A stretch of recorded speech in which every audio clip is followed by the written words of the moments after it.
Ah là là là là là là. Ça fait du bien. Parce qu'on est venu dans mes commentaires sur mes dernières vidéos. D'ailleurs, les Barcelonais, j'ai une mission sur vous. Ouais, sur KB6, vous allez dans mes dernières vidéos où je parle des tirages. Vous verrez que beaucoup nous ont souhaité qu'on tombe contre le PSG. Ils n'ont pas regardé le rétroviseur. Manchester City. Ils n'ont pas regardé le rétroviseur. Manchester City. Donc allez leur répondre avec une petite photo d'un attaquant terrifiant de Manchester City. La Head Watch va être délicieuse. On va se régaler. On va se régaler. Guardiola, tu as quelque chose pour nous? La saison, elle peut pas être plus succulente que ça. Victoire en Super Coupe, élimination face à une D2 17ème en Coupe du Roi. Ils vont sûrement se moquer de nous si on passe pas face à l'Atlético. Et c'est là, à ce moment précis, que Manchester City rentre en jeu afin de les calmer.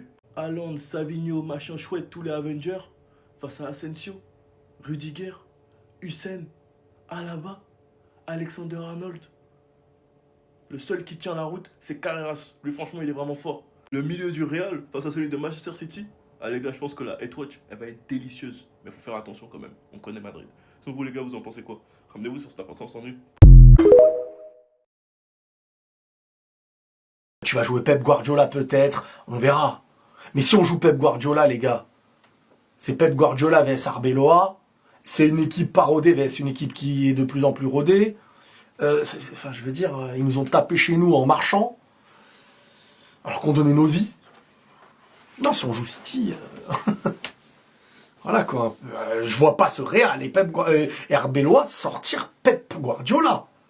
Enfin, qu'il y a un Pep Guardiola qui va revenir peut-être devant, enfin, qui va peut-être rattraper Arsenal, un truc.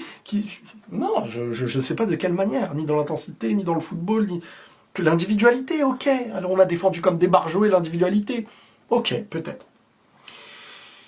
Et aussi, Pitarch à la place de Güler en Liga comme test, t'en penses quoi?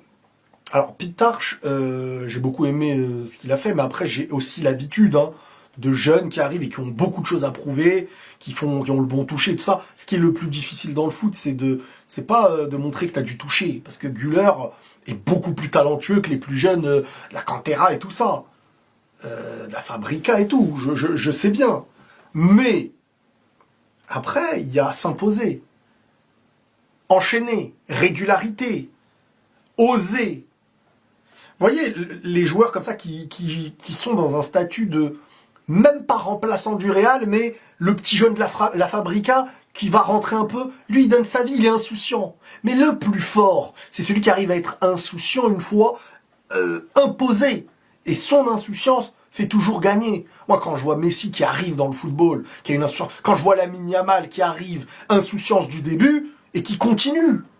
Mais il y a des joueurs, insouciance du début, ne sont pas connus, donc ils font un peu ce qu'ils veulent parce qu'en face, personne n'a pu les étudier, personne ne les connaît. Il y a du toucher, il y a des choses comme ça. Mais après, cette petite étape-là, cette étape du « ok, c'est bien, t'as fait des choses », maintenant, ces trucs-là, on va plus attendre de toi que tu réussisses un contrôle. Le Paris Saint-Germain est déjà accusé à peine les tirages terminés. Alors qu'on vous rappelle que le Paris Saint-Germain a tiré Chelsea pour les huitièmes de finale de Ligue des Champions, étant un remake de la dernière finale de la Coupe du Monde des clubs, qui avait fait beaucoup de polémiques, dont le portier des Blues qui s'était exprimé. Sachant que ça vient de sortir, PSG-Chelsea pourrait être soumis à l'inversion, qui serait d'aller à l'aller à Stamford Bridge et le retour au Parc des Princes. En raison de la concomitance avec les matchs retour d'Arsenal et les Spurs. Faisant déjà énormément polémique auprès des supporters, disant que le Paris Saint-Germain est avantagé sur ce fait, et que pourquoi ça ne serait pas Arsenal ou Tottenham qui serait inversé. En tout cas pour Robert Sanchez c'était assez clair, il avait cité lorsqu'on lui avait demandé « Donne-moi le Paris Saint-Germain mec » pour qu'on puisse les sortir et qu'il n'ait pas d'excuses cette fois-ci. Chose voulue, chose due. Pour Luis Enrique c'est assez clair, aucun sentiment de revanche, ce sont des compétitions différentes. Je crois que certains en fait, ils oublient à quel point le Paris Saint-Germain est actuellement le tenant du titre. Sans manquer de respect à qui que ce soit, vous partez pas affronter le Sporting. Parler autant de cette manière, c'est tout simplement nourrir des joueurs qui ont faim. Sachant que tous suivent à la lettre tout ce qui se passe sur les réseaux. Pour moi, vous avez fait une grosse erreur.